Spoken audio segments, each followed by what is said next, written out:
بریم با هم یه چیزکیک نیویورکی خیلی خوشمزه و خیلی آسون رو درست کنیم. اول از همه بیسکویت آرد فندق رو خوب خورد کنید و بهش کره رو اضافه کنید. به دیواره و کف ظرفتون با کمک یه لیوان بیسکویت رو بچسبونید و بذارید توی فر.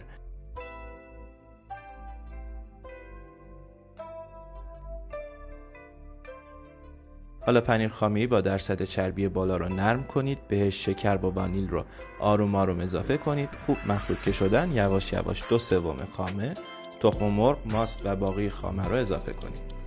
تهش هم 2 قاشق آرد. یادتون نره راستی بعد از اینکه تخم مرغ اضافه کردید به آرومی هم بزنید. مواد رو بریزید توی قالب. دور قالبتون هم فویل آلومینیوم بکشید که آب نره توش و بذارید توی قالبی که توش آب جوش ریختید و در آخر توی فر تا 1 ساعت بپزه. بعد از پخت فر رو خاموش کنید و بذارید 1 ساعت همون تو بمونه.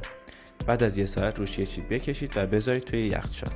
برای پرالین شکر رو کاراملی بکنید و روی فندقتون بریزید. یکم که خنک شد با آسیاب تا به حالت کرمی رسیدنش آسیاب کنید. 200 گرم هم خام قنادی برای تزیین می‌خوایم.